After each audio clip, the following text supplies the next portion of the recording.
Um indivíduo recebe uma informação do pai e outra da mãe. Como ele trabalha essas duas informações?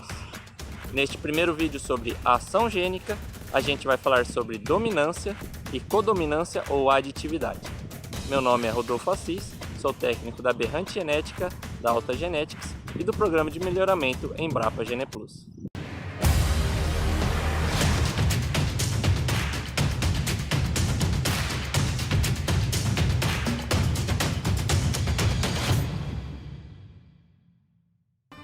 Então esta é a primeira aula sobre ações gênicas e vamos falar sobre aditividade, dominância e sobredominância. E o que são as ações gênicas? É como que o indivíduo vai trabalhar as informações dos dois alelos que recebeu do pai e da mãe, ou às vezes até em genes diferentes para formar a mesma característica. E essas ações gênicas podem ser divididas em ações gênicas aditivas, não aditivas e especiais. Nesta primeira aula vamos falar sobre as ações gênicas aditivas e uma das não aditivas, que é a dominância. As ações gênicas aditivas são um tipo de ações gênicas que ocorrem em um único gene. Ela também é chamada de aditividade ou codominância. Para compreender melhor, vamos supor que temos um indivíduo com genótipo A1A1, que apresentou um fenótipo 0, e um indivíduo com genótipo A2A2, que apresentou um fenótipo 10. Quando ocorre a aditividade ou a codominância, o indivíduo heterozigoto, ou seja, aquele que é A1, A2, apresenta um fenótipo exatamente no meio intermediário entre os dois homozigotos. O termo ação genética aditiva ocorre porque o fenótipo é resultado da adição dos valores dos alelos. Neste caso, o alelo A1 vale 0 e o alelo A2 vale 5.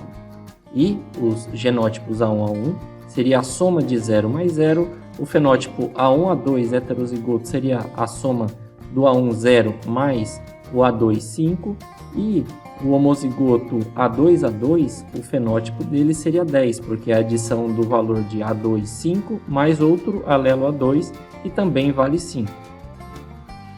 Um bom exemplo para ilustrarmos a aditividade ou a codominância é a pelagem da raça Shorthorn, onde temos um homozigoto branco, o outro homozigoto vermelho e o heterozigoto fica intermediário entre as duas pelagens, uma pelagem chamada ruão ou rosilho.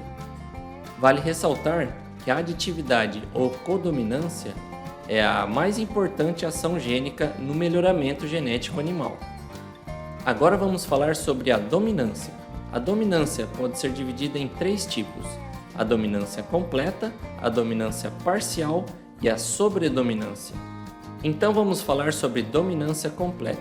Usando o mesmo exemplo da aditividade, temos um homozigoto com valor 0, o outro homozigoto com valor 10. A dominância completa ocorre quando o heterozigoto, ou seja, o A1A2, apresenta o mesmo valor genético que um dos homozigotos. Neste caso aqui, neste exemplo, 0, mas poderia apresentar o valor 10, que da mesma forma seria uma dominância completa.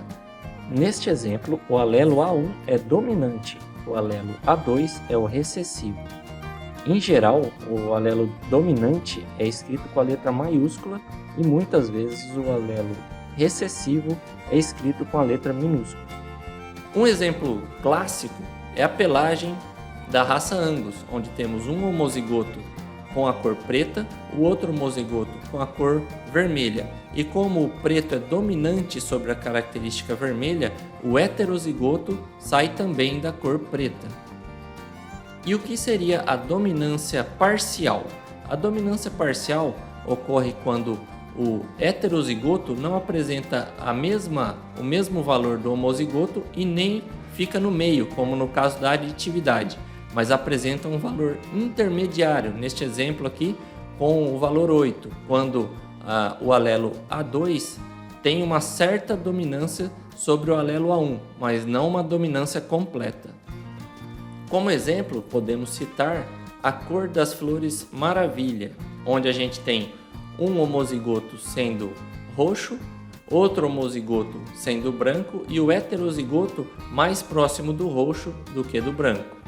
Outro exemplo que a gente pode citar é no comprimento de pelos de porcos da Índia. Os porquinhos da Índia, homozigotos, um vai apresentar o pelo curto, outro pelo longo, e o heterozigoto vai apresentar um pelo médio-longo, ou seja, mais próximo do longo do que do curto. E o que seria a sobredominância? A sobredominância é quando o heterozigoto apresenta um valor acima do maior homozigoto ou abaixo do menor homozigoto. Neste exemplo, ele apresenta um valor 12, por exemplo, acima do maior homozigoto, que era 10. Como exemplo, podemos citar os antígenos no sangue de coelhos, onde um homozigoto apresenta um antígeno, o outro homozigoto apresenta um outro antígeno e o heterozigoto apresenta 3 antígenos, os 2 antígenos dos homozigotos e um a mais. Em resumo, temos que a aditividade ou codominância ocorre quando o heterozigoto apresenta um valor intermediário, bem no meio, entre os 2 homozigotos. Temos que a dominância completa ocorre quando o heterozigoto apresenta o valor exatamente igual a um dos homozigotos. Temos também que a dominância parcial ocorre quando o heterozigoto apresenta um valor intermediário, não é no meio, como no caso da aditividade, e nem exatamente igual aos homozigotos, mas um valor mais próximo de um dos homozigotos. E temos a sobredominância, quando o heterozigoto apresenta um valor menor do que o mais baixo valor dos homozigotos ou um valor maior do que o maior valor dos homozigotos. Então era isso. Essa foi a primeira aula sobre ações gênicas. Na próxima aula falaremos sobre epistasia e ações gênicas especiais.